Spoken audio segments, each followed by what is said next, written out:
Hi, everyone. Welcome to Watchbots Prime, your midweek show where you hear a man ramble on, and it's good. I can say that. It's good.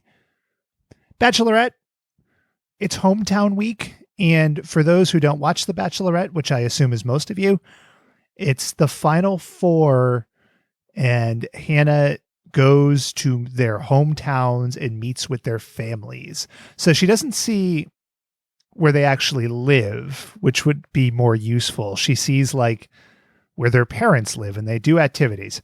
So the rhythm of these things is she sees the dude in their town. They make out, lots of smooching. They do an activity. They go to see the family. The family grills them. They make out some more, and that's the end. So I'm going to run through these pretty quick. First one, we see Pilot Pete. And you know he's a pilot because he takes her to fly, which is incredibly obvious. And he says things like he hopes that this makes their relationship soar, which is good.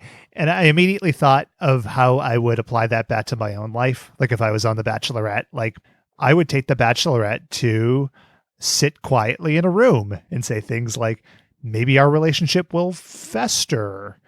Good shit like that.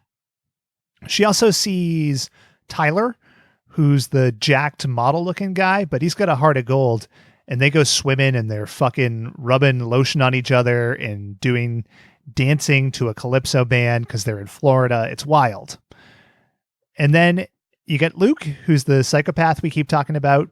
I don't have a split personality thing going on that I'm aware of. And instead of doing something fun, he takes her to like a church and he talks again about his fucking Jesus shower and he's wearing all denim and it's very awkward.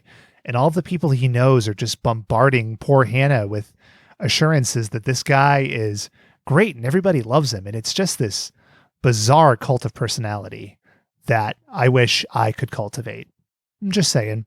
And then the last dude is Jed, and Jed is the singer. And wouldn't you know it, he brings her to write a song about like the 3 hours that they've spent together. So like, hey, I came to your balcony and then we hang out in Boston. And it's just nonsense, but she's eating it up. I don't know. She likes religious dudes and she likes musicians. Most of the people on this show, I should note, huge Jesus people. Very interesting stuff. So she meets Jed's family and they're openly hostile to her. It's just very awkward television because the mom seems like she's on downers and she's just grilling this poor girl and saying that Jed's not ready for an engagement, which, spoiler, will end up being true. But it's crazy.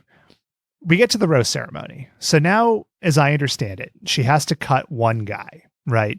So the next step is fantasy suites, which is probably about as seedy as it sounds. Like fantasy suites are a thing in the New England area. It's like that themed hotel. So they have like the Flintstones room and the night room and the fucking alien room. And, you know, you probably dress up in rubber and paint and you go to Bone Zone.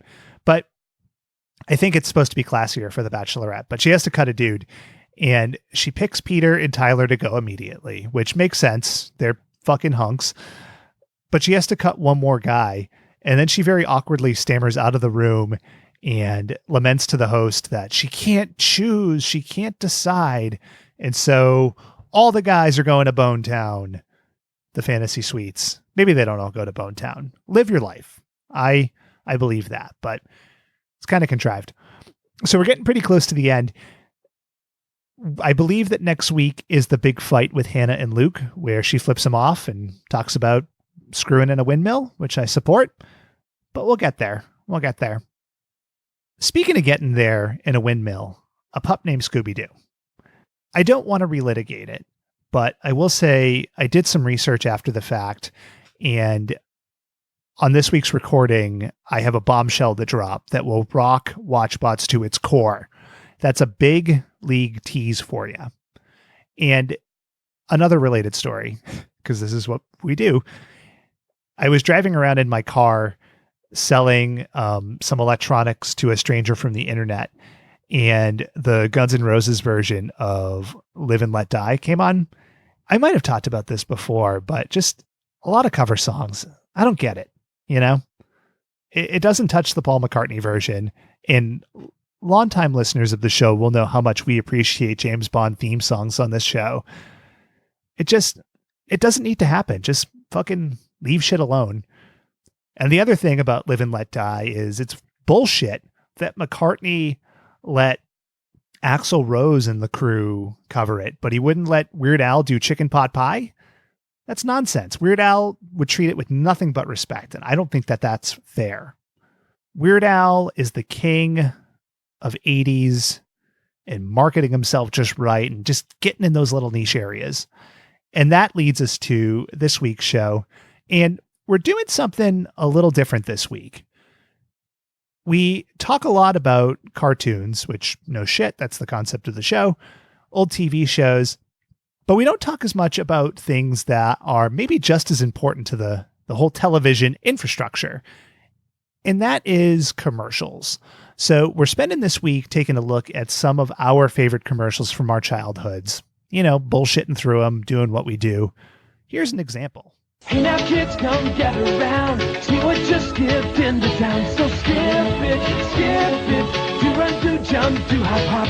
Skip it.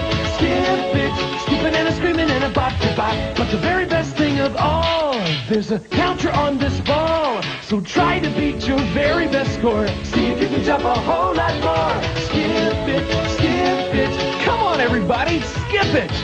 Roaring good fun from Tiger Toys. We haven't done this before. It may suck. It may be good, but we'll fumble through it together because that is what producing things for consumption by the public on the internet is all about. Fumbling through and pretending you know what you're talking about. But I think it'll be fun. We're talking about some toys, some candy, some board games. the three pillars of the childhood triangle, I guess. I don't know. But that is for next week. And we'd love to hear from you, your favorite commercials. Email at watchbotspod.com, Twitter at watchbotspod. And yeah. So that'll do it. This is Ben signing off. Talk to you on Monday. And live and let die. Bye. Chicken pot pie.